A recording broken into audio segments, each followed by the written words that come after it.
လူသေးပြီးလူပြန်ဖြစ်တာအလွန်နေတယ်လူသေးပြီးငရဲရောက်တာများတယ်လူသေးပြီးတိရစ္ဆာန်ဖြစ်တာများတယ်လူသေးပြီးပြိတ္တဘဝရောက်သွားတာများတယ်သူဆိုတယ်နော်လူသေးပြီးတိရစ္ဆာန်ဖြစ်သွားတော့အပယ်လေးပုံရောက်သွားတာတွေကပုံများတယ်သူဟောတာ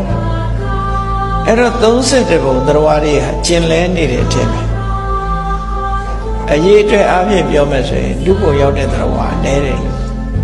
မြတ်စွာဘုရားသခင်ကိုရောမြတ်ကတာလစ်စိတ်ကလဆိုတော့ထမိုးကြီးနော်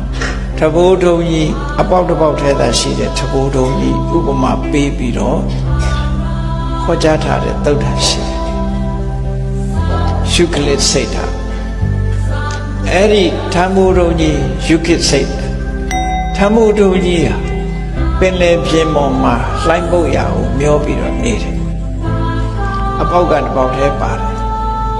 အဲ့ဒီပင်လယ်ပြင်ထဲမှာလည်းပဲစိတ်ကန်းမျက်စိမမြင်ရတဲ့စိတ်ဒီလက်ကြီးတစ်ကောင်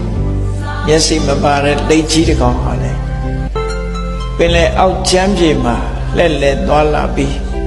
ရမယံခါမျက်နှာပြင်ပေါ်ပင်လယ်မျက်နှာပြင်ပေါ်တက်လာပြီးတော့လေးရှူတယ်အဲ့တော့အနှစ်တရာကြာမှသူကပင်လယ်မျက်နှာပြင်ပေါ်ရောက်လာတတ်တယ်အဲ့ဒီလက်ကမ်းကြီးတစ်ကောင်အနှစ်တရာကြာမှပင်လယ်ပြင်ကိုတက်လာတဲ့အချိန်အပေါက်တစ်ပေါက်သာပါတဲ့ထဘိုးတုံးကြီးကလည်းမျောချင်ရမျောနေတဲ့အချိန်သူကလည်းပဲခေါင်းကိုရေမျက်နှာပြင်ပေါ်ပြူလိုက်တဲ့အချိန်မှာထဘိုးတုံးရဲ့အပေါက်နဲ့လက်ရဲ့ခေါင်းနဲ့အန်ကြားဆွမိဖို့ဆိုတာဖြစ်နိုင်ပါမလားဖြစ်နိုင်ဘူးနော်အလုံးကိုဖြစ်ခဲတယ်လို့ပြောအလုံးဖြစ်ခဲအဲ့ဒီတဲ့တောင်လူဖြစ်ဖို့ကခဲနေလို့မြတ်စွာဘုရားဟောတာ